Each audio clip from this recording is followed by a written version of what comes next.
निम्नलिखित में से कौन सा शब्द पहाड़ का पर्यायवाची नहीं है? पहाड़ शब्द का हमें पर्यायवाची पहचानना है कि इसमें पहाड़ का पर्यायवाची नहीं होगा एक शब्द, तो वो शब्द है अचला। अचल माने पहाड़ होता है, गिरी माने पहाड़ होता है और अद्री माने पहाड़ होता है। केवल अचला शब्द पहाड़ का पर्यायवाची नहीं होता। आगे बढ़ते हैं कि निम्नलिखित में से कौन सा शब्द बादल का पर्यायवाची नहीं है? बादल का पर्यायवाची नहीं है। तो देखिए, जलद माने बादल होता है, घन माने बादल होता है और अभ्रक माने भी बादल होता है। केवल तोयज माने बादल नहीं होता है। आगे बढ़ते हैं कि निम्नलिखित में से कौन सा शब्द कमल का पर्यायवाची नहीं है? कमल का पर्यायवाची नहीं है। तो देखिए, कमल का पर्यायवाची इनमें से जो नहीं है वो, देखिए, नीरज को हम कमल कहते हैं, अंबुज को भी कमल कहते हैं, अरविंद को भी कमल कहते हैं और बारिद को कमल नहीं कहते हैं, बारिद कहते हैं बादल को। बारिद बादल का पर्यायवाची है। आगे बढ़ते हैं, निम्नलिखित में से कौन सा शब्द सूर्य का पर्यायवाची नहीं है? यानी कि सूर्य का पर्यायवाची इनमें से कौन सा नहीं है? नहीं शब्द पे गौर करना है कि सूर्य का पर्यायवाची एक इनमें से नहीं है, वो कौन सा नहीं है। देखो, सूर्य को दिनकर कहते हैं, सूर्य को दिवाकर कहते हैं, सूर्य को प्रभाकर कहते हैं, सूर्य को भास्कर कहते हैं। ये तो सभी सूर्य को कहते हैं, लेकिन हिमकर सूर्य को नहीं कहते। तो सी इसका राइट आंसर है। आगे है कि निम्नलिखित में कौन सा शब्द बिजली का पर्यायवाची नहीं है? बिजली का पर्यायवाची कौन सा नहीं है? तो बिजली को तड़ित भी कहते हैं। तड़ित माने बिजली होता है। चंचला बिजली को कहते हैं, सौदामिनी बिजली को कहते हैं, चंचरी बिजली को नहीं कहते। आगे है, निम्नलिखित में से कौन सा शब्द नम का पर्यायवाची नहीं है? तो नम का पर्यायवाची कौन सा शब्द नहीं है? देखिए, नम माने गीला भी होता है, नम को गीला भी कहते हैं, नम को भीगा भी कहते हैं, नम को आर्द्र भी कहते हैं और आर्द्रा जो है ये नम का पर्यायवाची नहीं होता है।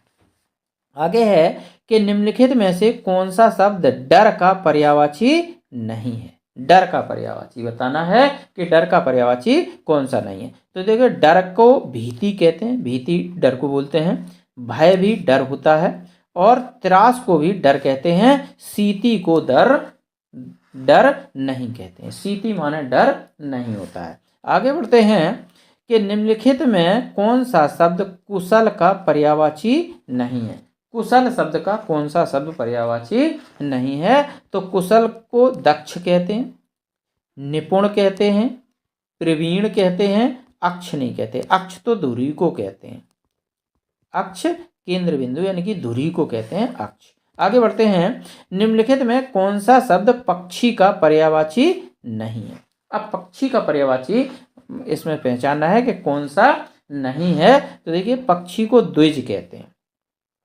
पक्षी को खग कहते हैं, पक्षी को बिहग कहते हैं और पंथी को तो राहगीर कहते हैं। यानी कि जो राहगीर होता है वो होता है पंथी। तो इसका जो राइट आंसर है वो हो जाएगा सी। सी पक्षी का पर्यायवाची नहीं है। आगे बढ़ते हैं कि निम्नलिखित में से कौन सा शब्द पुत्री का पर्यायवाची नहीं है? अब पुत्री के पर्यायवाची पहचानना है कि कौन सा शब्द पुत्री का पर्यायवाची नहीं है। तो इसमें देखिए, दुहिता पुत्री को कहते हैं, तनया पुत्री को कहते हैं, सुता पुत्री को कहते हैं, दौहित्र पुत्री को नहीं कहते हैं, इसलिए बी राइट आंसर है। आगे प्रश्न है तत्सम और तद्भव शब्दों से। तो आगे देखते हैं, प्रश्न है कि निम्नलिखित में से कौन सा शब्द तत्सम नहीं है? कौन सा शब्द तत्सम नहीं है? तो देखिए, प्रतीत जो शब्द है वो तत्सम नहीं है, ये तद्भव शब्द है। प्रतीत का प्रतीत ये तत्सम शब्द है, प्रतिमान तत्सम शब्द है, प्रतिबिंब तत्सम शब्द है। केवल ये शब्द तत्सम शब्द नहीं है। तो इसका राइट आंसर ए हो जाएगा। आगे बढ़ते हैं, निम्नलिखित में से कौन सा शब्द तद्भव है? तद्भव शब्द कौन सा है? तो इसमें जो तद्भव शब्द है वो है उजास। उजास तद्भव शब्द है। बाकी उल्लास, उच्छ्वास, निश्वास ये सभी तत्सम शब्द हैं। अब तत्सम तद्भव के बारे में जानते हैं थोड़ा, कि तत्सम शब्द वे शब्द होते हैं जो संस्कृत से सीधे हिंदी में प्रयोग किए जाते हैं। यानी कि जो शब्द संस्कृत में बोले जाते हैं वही हिंदी में बोले जाते हैं, उन शब्दों को हम तत्सम शब्द कहते हैं। और तद्भव शब्द वे शब्द होते हैं कि जो संस्कृत भाषा से तो आए हैं, लेकिन परिवर्तन के बाद कुछ परिवर्तन उनमें हो गया, तब हिंदी में प्रयोग किए जाते हैं, उन्हें हम तद्भव शब्द कहते हैं। जैसे कि अग्नि का आग, पुस्तक का किताब, भ्रमर का भौरा, यानी कि थोड़ा सा परिवर्तन हो गया है, तो उन शब्दों को हम जो परिवर्तन के साथ बोले जाते हैं उन्हें तद्भव शब्द कहते हैं, और जो सीधे संस्कृत के शब्द हिंदी में प्रयोग किए जाते हैं उन्हें हम तत्सम शब्द कहते हैं। आगे है कि निम्नलिखित में से कौन सा शब्द तत्सम नहीं है। तत्सम शब्द नहीं है, पहचानना है। कटी तत्सम शब्द है, कर्क तत्सम शब्द है, कृषकाय तत्सम शब्द है। यदि किशन की बात करें तो ये तत्सम शब्द नहीं है। किशन का तत्सम शब्द कृष्ण होता है। आगे बढ़ते हैं, निम्नलिखित में से कौन सा शब्द तद्भव नहीं है। अब तद्भव शब्द इसमें बताना है कि तद्भव कौन सा शब्द नहीं है। तो देखिए, दांत तद्भव शब्द है, इसके बाद आंख तद्भव शब्द है, कान तद्भव शब्द है, लेकिन आधार तद्भव शब्द नहीं है, ये तत्सम शब्द है। आगे बढ़ते हैं, निम्नलिखित में से कौन सा शब्द तत्सम नहीं है। तत्सम शब्द कौन सा नहीं है ये हमको पहचानना है। तो धृष्ट तत्सम शब्द है, पृष्ठ तत्सम शब्द है, पाणिप तत्सम शब्द नहीं है, पंक तत्सम शब्द है। इनके यदि अर्थ जाने तो धृष्ट माने होता है धूर्त, पृष्ठ माने होता है पेज, और पंक माने होता है कीचड़। इनके अर्थ को जाने, लेकिन पनिप ये तत्सम शब्द नहीं है। आगे बढ़ते हैं कि निम्नलिखित में से कौन सा शब्द तत्सम नहीं है। अब तत्सम शब्द को पहचानना है कि वो तत्सम नहीं है, कौन सा नहीं है। देखिए, गायक तत्सम शब्द है, नायक तत्सम शब्द है, शावक तत्सम शब्द है, और यदि तत्सम शब्द नहीं है तो उपखान तत्सम शब्द नहीं है। ये तीनों तत्सम शब्द हैं। आगे बढ़ते हैं कि निम्नलिखित में से कौन सा शब्द तद्भव नहीं है। अब तद्भव जानते हैं कि कौन सा शब्द तद्भव नहीं है। तो इसमें तद्भव शब्द तद्भव खुद में ही नहीं है। उपज भी तद्भव है, उपला भी तद्भव है, और उबाल भी तद्भव, लेकिन तद्भव शब्द खुद में तद्भव नहीं है। आगे बढ़ते हैं, निम्नलिखित में से कौन सा शब्द तत्सम नहीं है। तत्सम शब्द नहीं है ऐसा शब्द हमें पहचानना है। उर्वर तत्सम शब्द है, कोंकण तत्सम शब्द है, कोण तत्सम शब्द है, उलझन तत्सम शब्द नहीं है। सी इसका राइट आंसर हो जाएगा। आगे है, निम्नलिखित में से कौन सा शब्द तत्सम नहीं है। तो इसमें चैत जो शब्द है वो तत्सम नहीं है। चैत का तत्सम शब्द होता है चैत्र, चैत्र होता है। बाकी ज्येष्ठ, आषाढ़, फाल्गुन ये सभी तत्सम शब्द हैं। केवल चैत जो है वो तत्सम शब्द नहीं है, इसका तत्सम शब्द होता है चैत्र। आगे बढ़ते हैं, निम्नलिखित में से कौन सा शब्द तत्सम नहीं है। इसमें कौन सा शब्द तत्सम नहीं है। देखिए, स्वर्ग तत्सम शब्द है, खग तत्सम शब्द है, वर्ण तत्सम शब्द है, नरक तत्सम नहीं है। नरक का जो नरक तत्सम शब्द नहीं है ये है तद्भव शब्द, ये तद्भव शब्द है नरक। और इसका यदि तत्सम की बात करें तो तत्सम शब्द होता है नरक, नरक तत्सम शब्द है। आगे बढ़ते हैं कि दो वर्णों के मेल से होने वाले विकार या परिवर्तन को क्या कहते हैं। जब दो वर्णों का मेल होता है और उनमें जो विकार उत्पन्न होता है उसे हम क्या कहते हैं। क्या उपसर्ग कहते हैं, समास कहते हैं, संधि कहते हैं, प्रत्यय कहते हैं। तो इसको हम कहते हैं संधि। जब दो वर्णों के मेल से जो विकार उत्पन्न होता है उसको हम संधि कहते हैं। आगे बढ़ते हैं कि दो या दो से अधिक अत्यंत समीपस्थ वर्णों के मेल से जो परिवर्तन होता है, एक संधि की परिभाषा ये भी होती है, तो इसे भी हम संधि ही कहते हैं। एक संधि की परिभाषा ये होती है। आगे बढ़ते हैं, अगला प्रश्न है कि निम्नलिखित में से एक कथन गलत है। वो गलत कथन को हमें चूज करना है, गलत कथन को छांटना है कि इसमें कौन सा कथन गलत है। समास तोड़ने को विग्रह कहते हैं, ये सही है। संधि तोड़ने को विच्छेद कहते हैं, ये भी सही है। समास के पदों के प्रत्यय समाप्त कर दिए जाते हैं। संधि में दो पक्षों का मेल होता है, देखिए ये भी सही है। समास के दो पदों के प्रत्यय समाप्त कर दिए जाते हैं, बिल्कुल सही है। दो पद होते हैं, उनके प्रत्यय को खत्म कर दिया जाता है। लेकिन ये जो है ये सही नहीं है, ये कथन गलत है। संधि में दो पक्षों का मेल नहीं होता, संधि में दो वर्णों का मेल होता है। संधि में दो वर्णों का मेल होता है, पक्षों का मेल नहीं होता। आगे बढ़ते हैं। संधि कितने प्रकार की होती है? तो संधि होती है 3 प्रकार की। संधि 3 प्रकार की होती है। आगे फिर प्रश्न है कि संधि के 3 भेद होते हैं। एक तो स्वर संधि, दूसरी व्यंजन संधि, तीसरी विसर्ग संधि। तो व्यंजन संधि, यण संधि, ययादि व्यंजन, यण यादि व्यंजन और विसर्ग संधि, डी इसका राइट आंसर है। यानी कि संधि के 3 भेद होते हैं, पहली स्वर संधि, दूसरी व्यंजन संधि और तीसरी विसर्ग संधि। आगे बढ़ते हैं। निम्नलिखित में से एक कथन गलत है। गलत कथन को हमको पहचानना है, गलत कौन सा कथन है। देखिए, स्वरों के मेल से उत्पन्न विकार को संधि कहते हैं, ये बिल्कुल सही है। दो वर्णों के मेल से होने वाले विकार को संधि कहते हैं, बिल्कुल सही है। विसर्ग के साथ विसर्ग के मेल से उत्पन्न विकार को विसर्ग संधि कहते हैं, ये गलत है। व्यंजन से स्वर अथवा व्यंजन के मेल से उत्पन्न विकार को व्यंजन संधि कहते हैं, ये भी सही है। यदि गलत है कोई तो सी है, सी इसमें गलत है। तो इसलिए इसका जो राइट आंसर हो जाएगा वो सी हो जाएगा। गलत कथन सी है। आगे बढ़ते हैं कि संधियां 3 प्रकार की होती हैं। निम्नलिखित में से कौन सा एक संधि का प्रकार नहीं है? अनुस्वार संधि, स्वर संधि, विसर्ग संधि, व्यंजन संधि। तो इसमें अनुस्वार संधि कोई सी नहीं होती, ये तीनों संधि होती हैं। आगे बढ़ते हैं। उन्माद का संधि विच्छेद क्या होगा? उन्माद, तो उन्माद का संधि विच्छेद होगा उत धन माद पहला, और इसकी जो संधि होगी वो होगी व्यंजन संधि। व्यंजन संधि का ये उदाहरण है। आगे बढ़ते हैं कि उद्घाटन का संधि विच्छेद क्या होगा? तो उद्घाटन का संधि विच्छेद होगा उत धन घाटन, और ये भी व्यंजन संधि का उदाहरण है, ये भी व्यंजन संधि है। आगे है, अगला प्रश्न है कि उन्नयन का संधि विच्छेद क्या होगा? उन्नयन का, तो उन्नयन का संधि विच्छेद होगा उन धन नयन, नहीं होगा। उन धन नयन नहीं होगा। उत धन नयन नहीं होगा। ये होगा उत धन नयन, यानी कि ता में हलंत लगेगा, और ये भी व्यंजन संधि। उत जहां भी आता है, क्योंकि व्यंजन से या तो स्वर का मेल हो या फिर व्यंजन का व्यंजन से मेल हो, तो वहां पर व्यंजन संधि होती है। ये भी व्यंजन संधि का एक उदाहरण है। आगे है कि वाक्य में आए रिक्त स्थान के लिए विकल्पों में से सही शब्द का चयन करना है।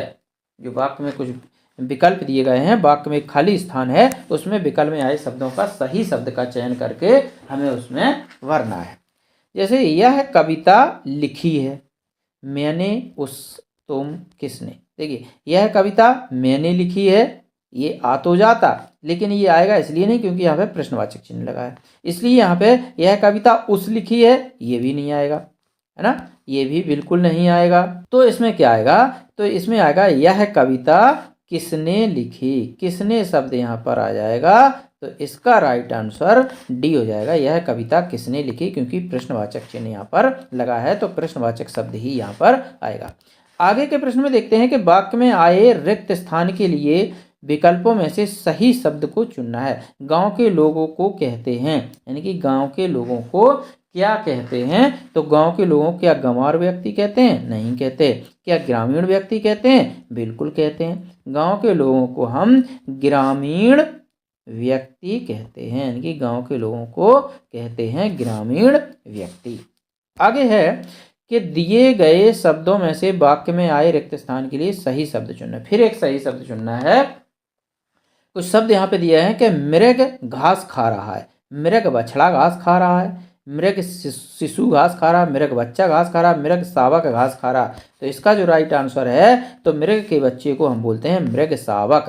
तो यहाँ पे हम लिख देंगे मृग शावक, मृग के बच्चे को हम मृग शावक बोलते हैं। तो यहाँ पर डी राइट आंसर हो जाएगा, यानी कि मृग शावक घास खा रहा है। मृग शावक का मतलब होता है हिरण का बच्चा। आगे है कि निम्नलिखित वाक्य के खाली स्थान के लिए सही मुहावरा चुनिए। सही मुहावरे का प्रयोग करना है इसमें कि कौन सा मुहावरा सही होगा। बूढ़ी औरत ने कपड़े मांगे और मालिक ने मना कर दिया, तभी किसी ने कहा कि। एक मुहावरा यहाँ पे फिट करना है, वो कौन सा मुहावरा यहाँ पर फिट होगा? क्या इन तिलों में तेल नहीं, कंगाली में आटा गीला, सर सलामत तो पगड़ी हजार, घर की मुर्गी दाल बराबर। तो इसके जो ऑप्शन हैं उसमें राइट आंसर होगा इस वाक्य के लिए इन तिलों में तेल नहीं। ये यहाँ पे होगा कि किसी ने कहा कि इन तिलों में तेल नहीं। ये मुहावरा यहाँ पर बिल्कुल सही फिट बैठेगा। तेल नहीं, इन तिलों में तेल नहीं, ये मुहावरा यहाँ पे बिल्कुल सही बैठेगा। तो इसका आंसर ए हो जाएगा। आगे बढ़ते हैं कि दिए गए पर्यायवाची शब्दों में से वाक्य में आए रिक्त स्थान के लिए सही शब्द का चयन करना है। तिरंगा भारत का राष्ट्रीय है। अब क्या है?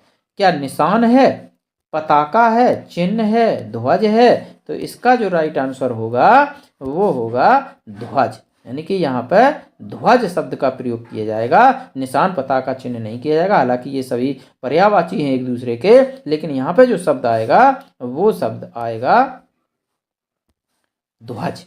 आगे बढ़ते हैं कि निम्नलिखित वाक्य में आए खाली स्थान के लिए सही शब्द चुनना है। सही शब्द बताना है कि कौन सा इसमें सही शब्द है। माँ ने बाजार से जलेबियां खरीदी, खरीदी आएगा।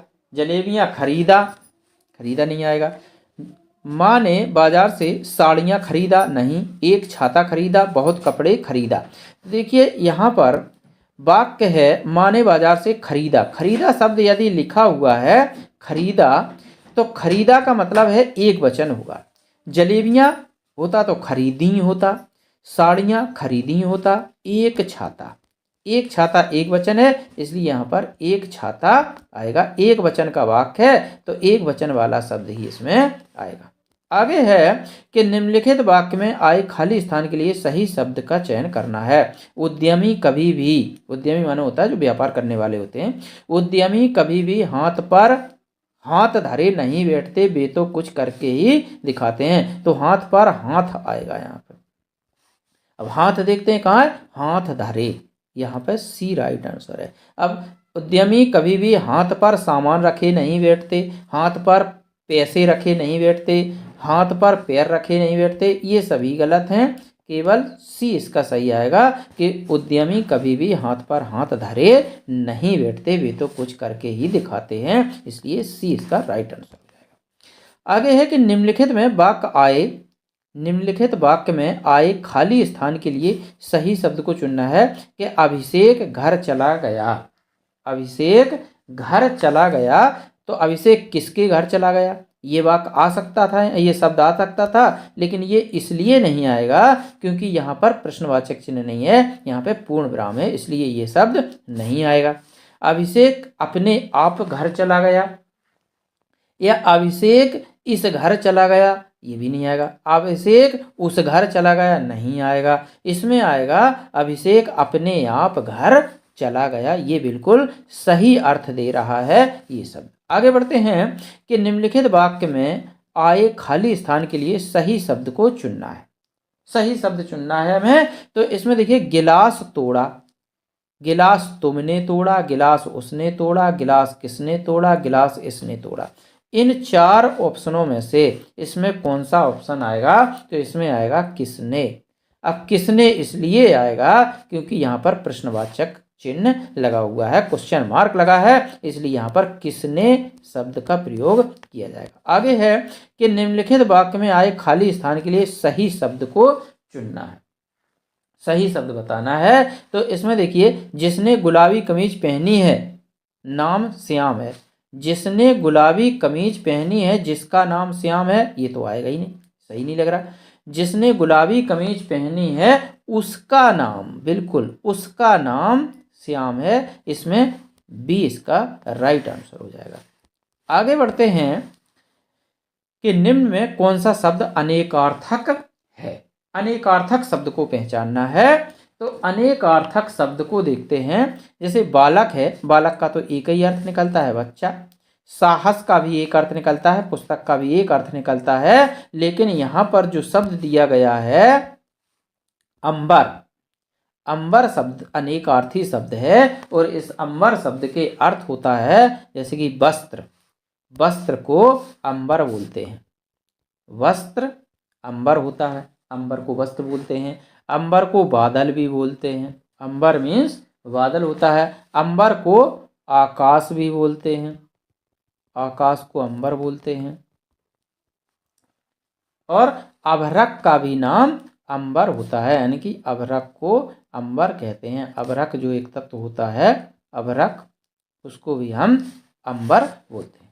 आगे है सर्प, मेढक, सिंह, घोड़ा, वानर और हाथी आदि को समझाने वाला एक शब्द कौन सा है जिसमें ये सारे अर्थ छुपे हुए हैं उसी एक शब्द में? वो शब्द कौन सा है? तो वो शब्द है हरि। हरि को सर्प भी कहते हैं, यानी कि सर्प को हरि कहते हैं। मेढक को हरि कहा जाता है, सिंह को हरि कहा जाता है, घोड़े को हरि कहते हैं, बानर को हरि कहते हैं और हाथी को भी हरि कहते हैं। यानी कि हरि शब्द के ये सभी अर्थ होते हैं। हरि एक अनेकार्थी शब्द है। आगे है घर। कर का अर्थ नहीं होता। कर माने होता है हाथ। अब देखिए थोड़ा इस पिछली स्लाइड को देखें तो देखिए हरि के और भी नाम हैं। हरि को इंद्र भी कहते हैं, इंद्र को भी हरि कहते हैं और विष्णु को भी हरि कहते हैं।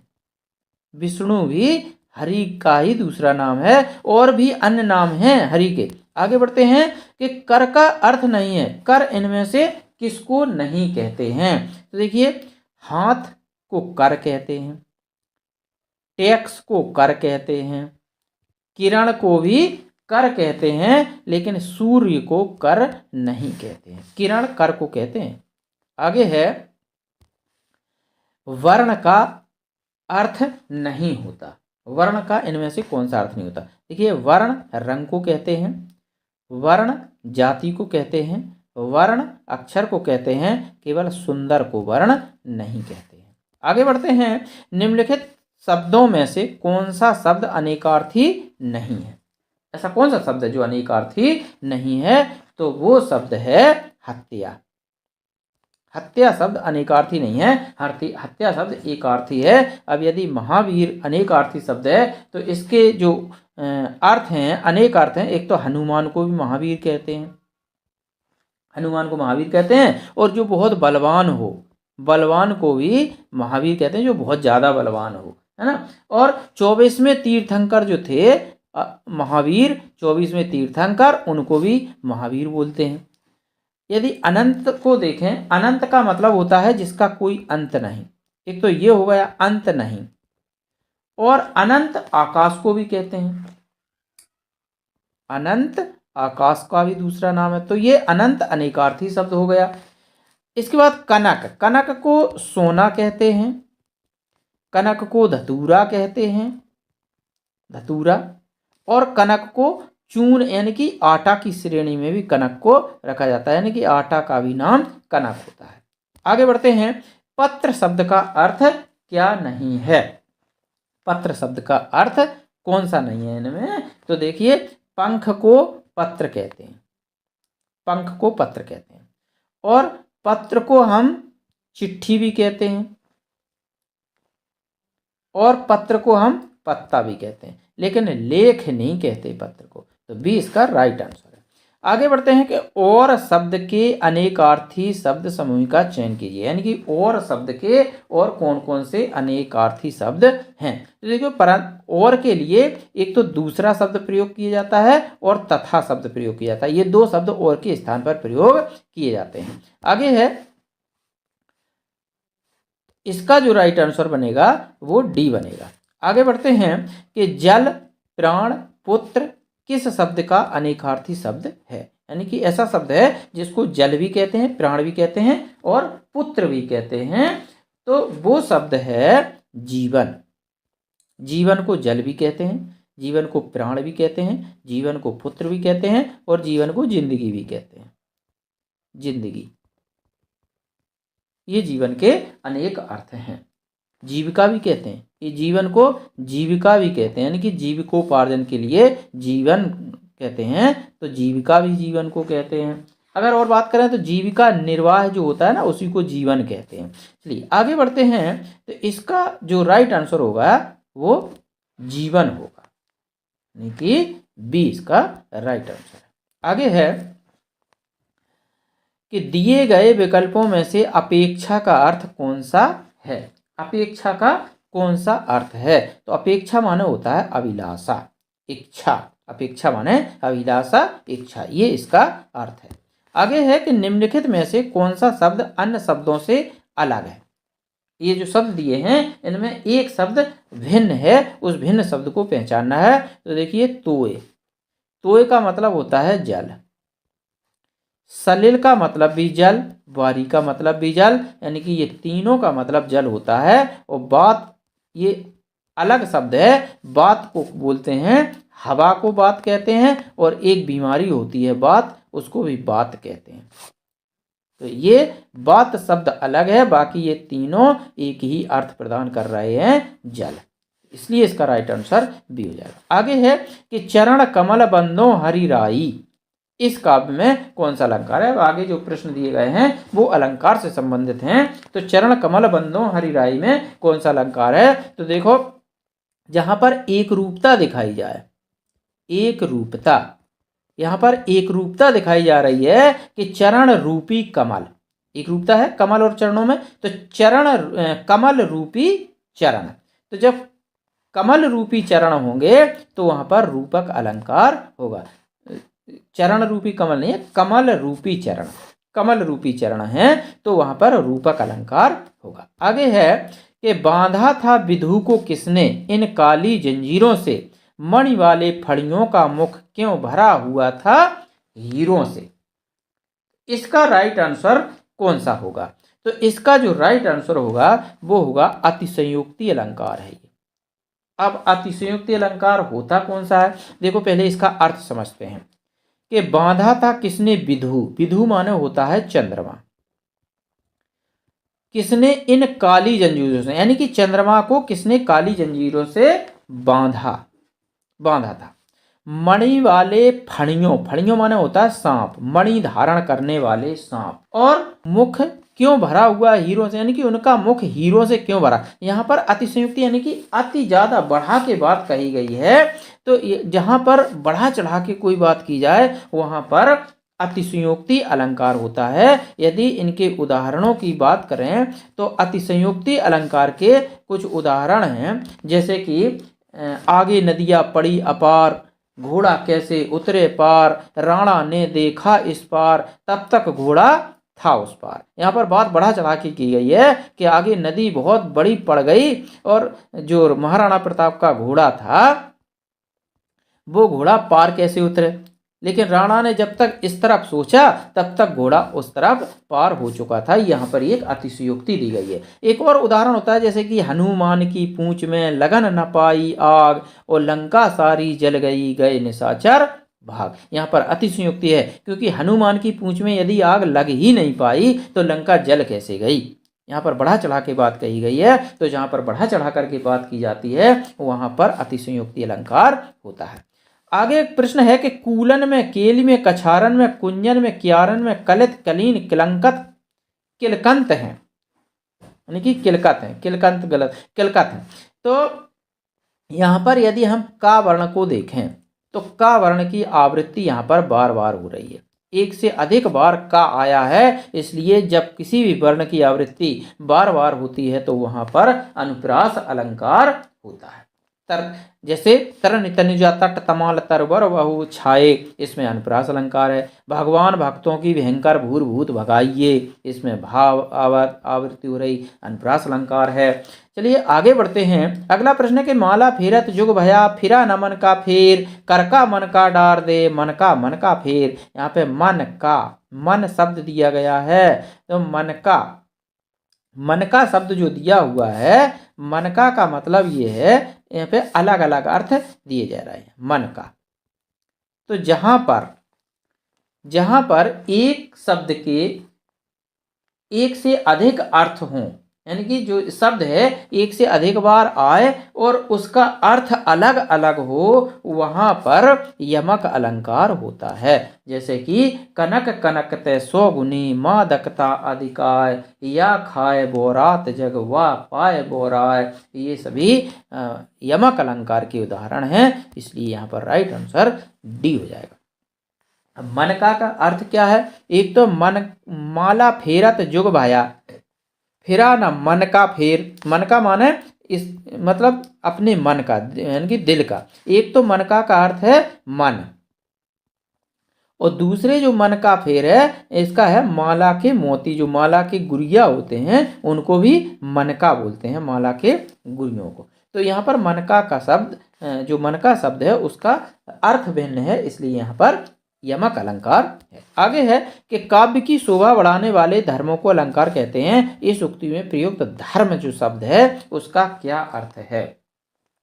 तो इसका धर्म का अर्थ होता है गुण, यानी कि काव्य की शोभा बढ़ाने वाले धर्मों मतलब गुणों, गुणों को हम अलंकार कहते हैं। तो जो धर्म शब्द है वो गुण की संज्ञा दी गई है, यानी कि गुण के अर्थ में प्रयोग किया जाता है। आगे दिया गया है कि तनन तनुजा तट तमाल तरोवर बहु छाए, झुके कूलसों जल परसन हित मनहु सुहाए।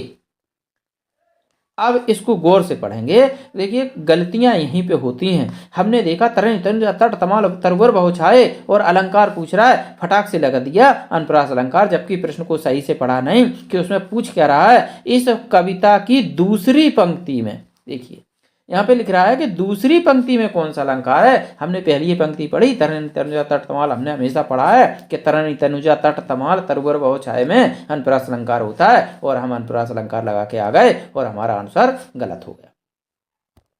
फिर इसका सही आंसर क्या है? उसमें कह रहा है कि दूसरी पंक्ति में कौन सा अलंकार है। तो दूसरी पंक्ति में देखें, उसको पहचाने हम कि झुके कूलसों जल परसन हित मनहु।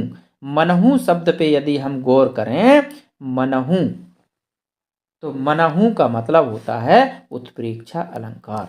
मनु मानो, जनु जानो, मनहु जनहु, इन शब्दों का जहां भी प्रयोग होता है वहां पर उत्प्रेक्षा अलंकार होता है। जबकि इसकी पहली पंक्ति का यदि पूछा जाता, पहली पंक्ति में यहाँ पर अनुप्रास अलंकार है, लेकिन दूसरी पंक्ति में उत्प्रेक्षा अलंकार है। आगे बढ़ते हैं कि रहीमन पानी राखिए बिन पानी सब सून, पानी गए न उबरे मोती मानस चून। पानी गए न उबरे मोती मानस चून, इसमें कौन सा अलंकार है? उपमा है, रूपक है, उत्प्रेक्षा है, श्लेष है। इसमें कौन सा अलंकार है? तो देखिए जब एक अर्थ, एक शब्द से एक से अधिक अर्थ चिपके हुए, यानी कि एक से अधिक अर्थ निकल रहे हों, तो वहां पर श्लेष अलंकार होता है। अब यहाँ पर देखिए पानी शब्द के कई अर्थ दिए गए। पानी, एक तो देखिए रहीमन पानी रखिए बिन पानी सब चून, पानी गए न उबरे मोती मानस चून। जो पहला पानी है, तो एक पानी का शब्द दिया है मोती, मोती का, मोती के अर्थ में दिया गया है उसकी चमक, यानी कि पहले पानी का अर्थ जो दिया है वो चमक से है, जो कि मोती के लिए है। और दूसरे का अर्थ है मनुष्य के लिए, यानी कि मानस, मानस के लिए है इसमें सम्मान, इज्जत, मान मर्यादा का पानी शब्द यूज किया गया है। और चून का मतलब है कनक, यानी कि आटा, आटे के लिए भी यहाँ पर पानी का शब्द किया है, क्योंकि इन पानी के बिना आटा किसी काम का नहीं है, और मान सम्मान, इज्जत सम्मान नहीं है तो मनुष्य किसी काम का नहीं है, और मोती में यदि चमक नहीं है तो वो मोती किसी काम का नहीं। तो यहाँ पर श्लेष अलंकार है। श्लेष अलंकार की यदि और उदाहरणों की बात कर दें, तो श्लेष अलंकार के अन्य उदाहरणों को देखें, तो जैसे एक उदाहरण है रामचरितमानस में लिखा है कि ढोल ढोल गमार शूद्र पशु नारी, सकल ताड़ना के अधिकारी। अब इसमें यदि हम ताड़ना शब्द पे गौर करें, ये इसमें श्लेष अलंकार है, ताड़ना शब्द पे गौर करें यदि, तो देखें ताड़ना के कितने अर्थ हैं यहाँ पर। सबसे पहले ढोल, ढोल के लिए यदि देखें ताड़ना, तो ढोल, ढोल पीटना, ढोल पीटना, इसका अर्थ पीटने के लिए है, ढोल को पीटना या कसना, कसना इसको हम कह सकते हैं यहाँ पे, ढोल को कसना, क्योंकि ढोल को जब कसेंगे तभी आनंद आएगा, यानी कि ढोल के लिए कसना ताड़ना का अर्थ हुआ। इसके बाद गंवार के लिए, गंवार के लिए है ताड़ना का मतलब समझाना, गंवार के लिए समझाना। और यदि ढोल गंवार शूद्र, अगला शब्द होता है शूद्र, तो शूद्र के लिए है इसमें डांटना, ताड़ना का मतलब होता है शूद्र के लिए डांटना, शूद्र के लिए डांटना हो गया। और शूद्र पशु, और पशु के लिए ताड़ना का मतलब होता है मारना। और नारी, और नारी का ताड़ना का मतलब होता है बस में रखना। ये ताड़ना के अनेक अर्थ दिए गए। ये शब्द ताड़ना है लेकिन इसके अर्थ हर बार भिन्न हैं। तो यहाँ पर श्लेष अलंकार है। अगला प्रश्न है कि अलंकार शब्द का शाब्दिक अर्थ होता है। अलंकार शब्द का शाब्दिक अर्थ क्या है? तो अलंकार शब्द का शाब्दिक अर्थ होता है आभूषण। ये इसका राइट आंसर है।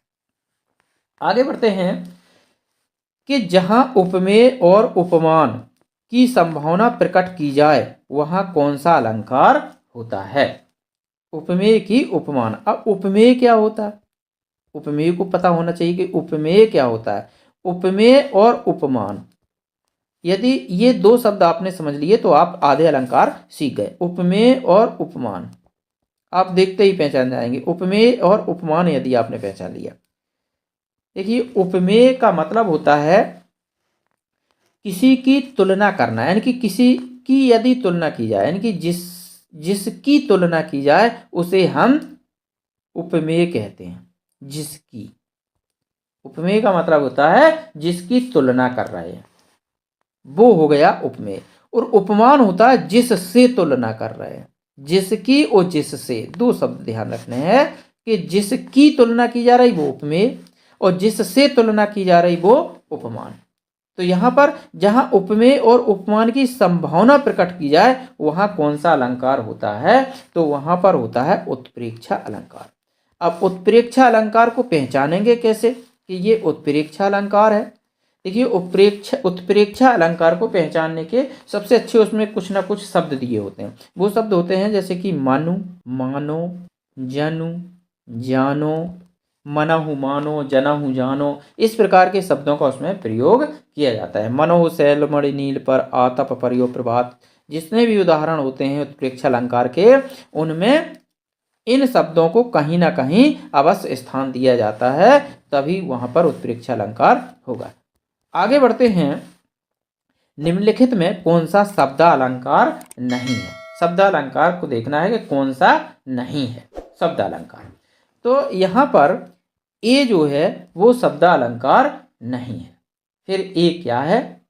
ए है अर्थालंकार। बाकी के ये सभी शब्द अलंकार हैं। देखिए यमक शब्द अलंकार है, शब्द अलंकार है, शब्द अलंकार है। और इसके अलावा शब्द अलंकारों में वक्रोक्ति आता है। वक्रोक्ति ये शब्द अलंकार के अंतर्गत आता है। वीप्सा अलंकार शब्द अलंकार के अंतर्गत आता है। वीप्सा, पुनरुक्ति प्रकाश जिसको हम बोलते हैं, वीप्साई को ही पुनरुक्ति प्रकाश बोलते हैं। और पुनरुक्ति अलंकार, पुनरुक्ति अलंकार भी शब्द अलंकार के अंतर्गत आता है। रूपक अलंकार अर्थालंकार के अंतर्गत आता है। आगे बढ़ते हैं कि विभानुव्यभिचारी संयोगादास दृश्य निष्पत्ति, विभाव, अनुभाव और व्यभिचारी भाव के संयोग से रस की निष्पत्ति होती है। ये इसका अर्थ है। यानी विभावानुभाव व्यभिचारी संयोगादृश्य निष्पत्ति, ये किस आचार्य का विचार था?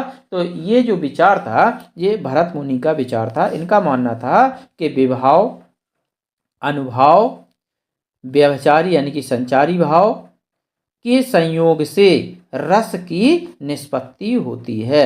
यानी कि रस उत्पन्न होता है। इन सब का जब संयोग होता है, विभाव, अनुभव और व्यभिचारी भाव का जब संयोग होता है तो वहां पर रस की निष्पत्ति होती है, यानी कि रस निकल कर आता है। तो ये आचार्य भरत मुनि का मानना था। आगे है कि वाक्यम रसात्मक काव्यम, यानी कि रस युक्त वाक्य ही काव्य है। ये किस आचार्य का कथन है? तो ये थे आचार्य विश्वनाथ। आचार्य विश्वनाथ का कथन था कि वाक्यम रसात्मक काव्यम, यानी कि रस युक्त वाक्य ही काव्य है। आगे बढ़ते हैं। अमर्ष क्या है? अमर्ष जो है वो एक संचारी भाव है और संचारी भावों की संख्या 33 मानी गई है। 33 संचारी भाव माने गए हैं और स्थायी भाव 9 माने गए हैं। कुछ विद्वान 10 मानते हैं, कुछ विद्वान 8 मानते हैं, लेकिन सही में जो स्थायी भाव हैं उनकी संख्या 9 मानी गई। 9 रस माने गए, 9 स्थायी भाव, लेकिन रस तो वैसे 11 हैं तो स्थायी भाव भी 11 होंगे, लेकिन सर्वमान्य 9 हैं स्थायी भाव और 9 रस। आइए जानते हैं कि जो ये 33 संचारी भाव हैं वो कौन कौन से हैं। अगली स्लाइड में देखते हैं। देखिए ये 33 संचारी भाव दिए गए हैं। हर्ष, गर्व, विषाद, उत्सुकता, चपलता, मति, त्रास, विबोध, भय, दीनता, आलस, निंदा, लज्जा, गिलानी, जड़ता, स्वप्न, आवेग, स्मृति, असूया जो कि दूसरों के उत्कर्ष के दिखाई के मतलब ईर्षा के लिए असूया का प्रयोग करते हैं। अमर्ष यानी कि विरोधी का कुछ न बिगाड़ पाने के बाद जो भाव उत्पन्न होता है उसे अमर्ष कहते हैं। इसके बाद चिंता है, निर्वेद, घृति मतलब इच्छाओं की पूर्ति होना, मोह, अवहत्था हर्ष आदि के भावों को छिपाना, अपस्मार मूर्छा आ जाना, मरण, व्याधि, उन्माद, शंका, मद, श्रम, औत्सुक्य। ये 33 जो दिए गए हैं ये व्यभिचारी भाव हैं, यानी कि इनकी जो दिए गए हैं ये संचारी भाव आते हैं जो कि रस के अंतर्गत आते हैं। आगे अगला प्रश्न है कि वीर रस का स्थायी भाव क्या है। तो वीर रस का स्थायी भाव होता है वीर का उत्साह। अगला प्रश्न है कि निम्नलिखित प्रश्नों में 4 विकल्पों में से उस सही विकल्प का करें जो बताता है कि संयोग और वियोग किस रस के रूप हैं। संयोग और वियोग किस रस के रूप हैं। तो देखिए संयोग और वियोग श्रृंगार रस के भेद हैं। एक होता है संयोग श्रृंगार, एक होता है वियोग श्रृंगार। तो ये श्रृंगार रस के रूप हैं। आगे बढ़ते हैं कि रस का संबंध किस धातु से माना जाता है। तो रस का संबंध स्रा धातु से माना जाता है। ये स्रा धातु से रस का संबंध माना जाता है और इसका अर्थ जो होता है वो होता है बहते जाना। ये इसका अर्थ होता है, स्रा धातु से इसका रस का संबंध माना जाता है। आगे है कि जहाँ किसी हानि के कारण शोक भाव उपस्थित होता है वहाँ किस रस की उपस्थिति रहती है। तो वहाँ पर रहती है करुण रस की उपस्थिति। करुण रस होता है वहाँ पर। लिए आगे के प्रश्न में देखते हैं कि करुण रस का स्थायी भाव क्या होता है। तो करुण रस का स्थायी भाव होता है शोक करुण रस का स्थायी भाव होता है। अगला प्रश्न है कि हास्य रस का स्थायी भाव क्या होता है। तो हास्य रस का स्थायी होता है हंसी। जिस हाव भाव को देखकर, आकृति को देखकर हंसी आ जाए वहां पर हास्य रस होता है। आगे है कि चमक उठी 57 में वो तलवार पुरानी थी, बुंदेले हरबोलों के मुँह हमने सुनी कहानी थी। इनमें रस का कौन सा भेद है इन पंक्तियों में। तो देखिए इन पंक्तियों में जो रस का भेद है वो वीर रस का है, यानी कि वीरता पूर्ण यहाँ पर बात की जा रही है। इसका राइट आंसर ए हो जाएगा। अगला प्रश्न है कि किस छंद में 26 मात्राएं होती हैं तथा 14-12 पर यति होती है। अब कुछ प्रश्न ये छंदों से दिए गए हैं। तो ऐसा कौन सा छंद है जिसमें 26 मात्राएं होती हैं और 14 और 12 पर यति माने विराम होता है। तो वो छंद कौन सा होता है। तो वो छंद होता है गीतिका छंद। गीतिका छंद में 26 मात्राएं होती हैं, 14-12 पर यति होती है। अगला प्रश्न है कि छंद पढ़ते समय आने वाले विराम को हम क्या कहते हैं। मतलब जो ठहराव होता है छंद को पढ़ते समय उसको हम क्या कहते हैं। तो उसको हम कहते हैं यति, विराम, ठहराव। आगे बढ़ते हैं कि निम्न में सममात्रक छंद कौन सा उदाहरण, यानी कि सममात्रक छंद का कौन सा उदाहरण है इनमें। तो ये चौपाई एक सममात्रक छंद है और इसमें 4 चरण होते हैं और प्रत्येक चरण में 16-16 मात्राएं होती हैं चौपाई के अंतर्गत। आगे बढ़ते हैं कि निम्नलिखित में से कौन सा छंद का प्रकार नहीं है, यानी कि इनमें से कौन सा छंद नहीं होता। देखिए दोहा छंद होता है, सोरठा भी छंद होता है, चौपाई भी छंद होता है, दृष्टांत नहीं होता, दृष्टांत अलंकार होता है। दृष्टांत अलंकार का उदाहरण है, दृष्टांत अलंकार का उदाहरण है। आगे है कि कुंडलीय छंद में कितने चरण होते हैं। कुंडलीय छंद में, तो कुंडलीय छंद में 6 चरण होते हैं और जो प्रथम 2 होते हैं, प्रथम 2 चरण जो होते हैं वे दोहा के होते हैं कुंडलिया में। दोहा के प्रथम 2 चरण और जो अंतिम 4 चरण होते हैं, अंतिम 4 चरण जो होते हैं वो होते हैं रोला के।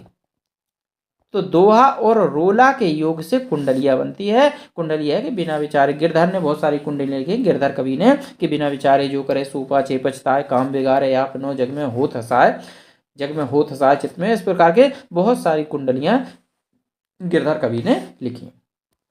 आगे बढ़ते हैं कि चौपाई के प्रत्येक चरण में कितनी मात्राएं होती हैं।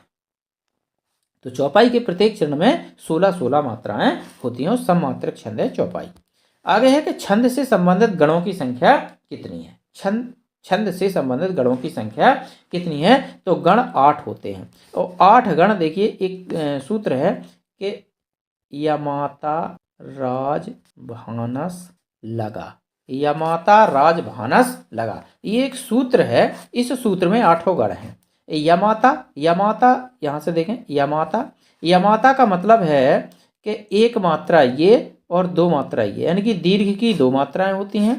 फिर यगण हो गया, जो ये यगण है, यमाता से यगण। और मातारा, मातारा का मतलब है मगण, यहाँ से मातारा मतलब मगण। मातारा का मतलब है 2 मात्राएं, फिर 2 मात्राएं, फिर 2 मात्राएं, ये यगण हो गया, ये मगण हो गया। इसके बाद ताराज, ये ताराज, यहाँ से ता से लेकर के राज यानी कि ताराज, 3 वर्ण होते हैं और तीनों में गण माने जाते हैं, 3 शब्द 3 वर्णों से मिलकर के। तो ताराज, ताराज में देखिए ता की 2 मात्राएं, रा की भी 2 मात्राएं, जा की 1 मात्रा है, तो ये हो गया तगण। उसके बाद राजा, राजभा, ये राजभा हो गया। तो राजभा का मतलब रगण, रगण में मतलब 2 मात्राएं रा की, 1 मात्रा जा की, भा की 2 मात्राएं। तो इस प्रकार से ये पूरे 8 गण इसी में हैं। यमाता में मतलब यगण, देखिए यहाँ से यगण, मगण, तगण, रगण, जगण, भगण, नगण, सगण, ये 8 गण हुआ। 1 1 2 3 4 5 6 7 8, 8 गण हो गए। इन्हीं से मात्राओं का गणना होती है, इसलिए इनको गण बोलते हैं। तो ये छंद के अंतर्गत महत्वपूर्ण बिंदु होता है। यदि ये यमाता राज भानस समझ लिया तो पूरे छंद आप समझ जाएंगे, गणना करना सीख जाएंगे। लघु की 1 मात्रा होती है, दीर्घ स्वर की 2 मात्राएं होती हैं। आगे बढ़ते हैं कि श्री कृष्ण श्री गुरु चरण सरोज रज निजमन मुकुर सुधार, वर्णव रघुवर विमल जस जो दायक फलचार, ये किस प्रकार का छंद है। तो ये दोहा छंद है। दोहा छंद अर्ध सममात्रक छंद होता है। दोहा जो होता है वो अर्ध सममात्रक छंद है और प्रत्येक यानी कि 4 चरण होते हैं, 4 चरण, और इसमें 13 मात्राएं और 11 मात्राओं पर यति होती है। यानी कि पहले और तीसरे चरण में, पहला चरण ये वाला है और तीसरा चरण ये वाला है, दूसरा चरण ये है, चौथा चरण ये है। तो पहले और तीसरे में 13-13 मात्राएं होती हैं, दूसरे और चौथे में 11-11 मात्राएं होती हैं। तो 11 और 13 के योग से 24 मात्राएं होती हैं एक पंक्ति में, और 24 दूसरी पंक्ति में, यानी कि 48 मात्राएं होती हैं पूरे दोहा में, और 13-11 पर यति होती है। आगे बढ़ते हैं। मूक होई बाचाल पंगु चढ़े गिरवर गहन, जासु कृपासु दयालु द्रवहु सकल कलिमन दहन। ये कौन सा छंद है, तो ये छंद है सोरठा। सोरठा और दोहरे में, दोहा में बस इतना ही फर्क है कि सोरठा दोहा का उल्टा होता है। इसका जो पहला और तीसरा चरण जो होता है इसमें 11-11 मात्राएं होती हैं, चौथे और दूसरे चरण में 13-13 मात्राएं होती हैं। 4 चरण इसमें भी होते हैं, ये भी अर्ध सममात्रक छंद होता है। बस अंतर इतने ही होते हैं कि इसमें पहले तीसरे में 13 मात्राएं होती हैं दोहा में, और इसमें 11 मात्राएं होती हैं पहले तीसरे में, यानी कि विपरीत मात्राओं की गणना होती है, इसलिए ये सोरठा है। आगे बढ़ते हैं। किस छंद का प्रथम व अंतिम शब्द एक सा होता है, यानी कि जो शुरुआत होती है वही शब्द से अंत होता है, ऐसा कौन सा शब्द, ऐसा कौन सा छंद है। तो वो छंद है कुंडलिया। कुंडलिया जिस शब्द से शुरू होगी, कुंडलीय जो शब्द यहाँ पे प्रारंभ होगा और ये कुंडलियाँ पूरी पढ़ते जाएंगे, बढ़ती जाएगी, यानी कि 2 चरण दोहा के हो जाएंगे और 4 चरण रोला के हो जाएंगे, और अंतिम जो शब्द होगा वो एक ही शब्द होगा, यानी कि जिस शब्द से शुरू होती है कुंडलिया उसी शब्द पे अंत होता है उसको हम कुंडलिया बोलते हैं। तो किस छंद का प्रथम व अंतिम शब्द एक सा होता है, वो होती है कुंडलिया। आगे बढ़ते हैं कि निम्नलिखित में से कौन सा अनौपचारिक पत्र का होता है। अब ये कुछ पत्रों से संबंधित प्रश्न है कि अनौपचारिक पत्र का उदाहरण है प्रधानाचार्य को 2 दिन की अवकाश के लिए प्रार्थना पत्र देना, बहन के विवाह में शामिल होने के लिए मित्र को लिखा गया पत्र, गांव में पुस्तकालय खुलवाने हेतु जिला परिषद के अध्यक्ष को लिखा गया पत्र, मोहल्ले में बिजली की समस्या के लिए जिलाधिकारी को लिखा गया पत्र। तो देखिए ये पत्र जो हैं ये सभी सरकारी पत्र हैं। केवल बहन की शादी, यानी कि जो ये बी नंबर का है, बहन की शादी में अपने सगे संबंधियों को लिखे गए पत्र को हम अनौपचारिक पत्र की श्रेणी में रखेंगे। यानी कि अनौपचारिक पत्र जो होते हैं वो व्यक्तिगत पत्र होते हैं, यानी कि अपने जो सगे संबंधियों को जो पत्र लिखे जाते हैं उन्हें हम अनौपचारिक पत्र कहते हैं। आगे बढ़ते हैं कि छोटे संबंधियों को पत्र में संबोधन क्या लिखेंगे, यानी कि अपने से छोटों के लिए जब हम पत्र लिखते हैं तो उनके संबोधन में हम क्या लिखेंगे, तो उनके संबोधन में हम लिखेंगे चिरंजीव। छोटों के लिए, बड़ों के लिए पूजनीय, परम पूजनीय, बरोबरी वालों के लिए हितैषी। आगे बढ़ते हैं कि व्यवसाय संबंधी पत्र में संबोधन क्या होता है, यानी कि जब हम व्यवसाय संबंधी कोई पत्र लिखते हैं उसमें संबोधन क्या लिखेंगे, तो उसमें संबोधन हम महोदय को लिखते हैं, यानी कि महोदय लिखा जाता है। आगे है कि आयकर से माफी एवं पूर्ण मुक्ति के लिए किसी प्रार्थना पत्र लिखना। यदि आपको आयकर यानी कि इनकम टैक्स से माफी चाहिए या पूर्ण रूप से मुक्ति चाहिए तो आप पत्र किसको लिखेंगे, तो ये पत्र लिखा जाएगा आयकर अधिकारी के लिए। आयकर अधिकारी के लिए ये पत्र लिखा जाएगा। आगे है कि मुख्य बिजली के बल्बों के ऑर्डर के निरस्तीकरण की सूचना देते हुए किसी पत्र लिखना होगा। वो पत्र संभरक को लिखना होगा, उपलब्धता विभाग को नहीं, बल्ब विभाग को नहीं, अध्यक्ष महोदय। संभरक एक पोस्ट होती है बिजली विभाग में, तो उसको ये पत्र लिखना पड़ेगा। आगे है कि कार्यालय आदेश किसके लिए निकाले गए आदेशों की सूचना है, यानी कि कार्यालय आदेश किसके लिए निकाले गए आदेशों की सूचना है, तो इसका जो राइट आंसर है वो है सभी विकल्प इसमें सही हैं, क्योंकि ये मंत्रालय के भी लिए प्रयोग किया जाता है कार्यालय आदेश, संबद्ध विभाग के लिए भी निकाला जाता है, इनके जो प्रभाग होते हैं, और अनुभागों के लिए, इन सभी के लिए कार्यालय आदेश का प्रयोग किया जाता है। आगे है अर्धशासकीय पत्र के संदर्भ में कौन सा कथन गलत है। अर्धशासकीय पत्र, तो अर्धशासकीय पत्र देखिए इसका स्वरूप व्यक्तिगत पत्र के समान रहता है, गलत कथन को छांटना है, तो इसका स्वरूप व्यक्तिगत पत्र के समान होता है, ये तो सही है, सही कथन है। यह पत्र अन्य पुरुष में लिखा जाता है, तो ये इसका गलत है, ये पत्र अन्य पुरुष में नहीं लिखा जाता, ये पत्र एक वचन उत्तम पुरुष में लिखा जाता है, एक वचन उत्तम पुरुष में ये पत्र लिखा जाता है, उत्तम पुरुष। तो इसका राइट आंसर यही हो जाएगा ए, यानी कि बी। यह पत्र अन्य पुरुष में लिखा जाता है, ये इसका कथन गलत है, अन्य पुरुष में नहीं लिखा जाता, ये एक वचन उत्तम पुरुष में लिखा जाता है। अगला है कि औपचारिक पत्र में इनमें से कौन सा विकल्प नहीं होगा। अभिवादन नहीं लिखा जाता, ये नहीं होगा, यानी कि औपचारिक पत्र, जो औपचारिक पत्र मतलब होता है सरकारी पत्र, तो सरकारी एक होता है अनौपचारिक पत्र। अनौपचारिक पत्र मतलब अपने सगे संबंधी को, व्यक्तिगत संबंधियों को दिए जाते हैं, व्यक्तिगत पत्र होते हैं, उन्हें अनौपचारिक कहते हैं। औपचारिक होते हैं सरकारी पत्र बोलते हैं इनको, तो उनमें अभिवादन की आवश्यकता नहीं होती है, विषय भी होता है, पता भी होता है, दिनांक भी होता है, लेकिन अभिवादन की उसमें आवश्यकता नहीं होती है सरकारी पत्रों में। अगला है प्रश्न कि दैनिक जागरण में संवाददाता के पद के लिए किसे आवेदन पत्र लिखेंगे। दैनिक जागरण में संवाददाता के पद पे आपको नियुक्ति पानी है, तो आप किसको प्रार्थना पत्र देंगे या आवेदन किसके लिए लिखेंगे। क्या कार्यकारी महोदय के लिए, या प्रचारक महोदय के लिए, संपादक महोदय के लिए, अधिकारी महोदय के लिए, तो इसका जो राइट आंसर हो जाएगा वो हो जाएगा संपादक महोदय। संपादक महोदय को पत्र लिखा जाएगा। अगला है कि बस स्टैंड के पास आवारा लड़कों के व्यवहार को बताते हुए तथा उनके खिलाफ छेड़खानी के विरुद्ध एफआईआर दर्ज करवाने के लिए किसे आवेदन पत्र लिखना होगा। किसको आवेदन पत्र लिखेंगे? तो अधिकारी महोदय, संस्थापक महोदय, थाना अध्यक्ष महोदय, बस स्टैंड अधिकारी।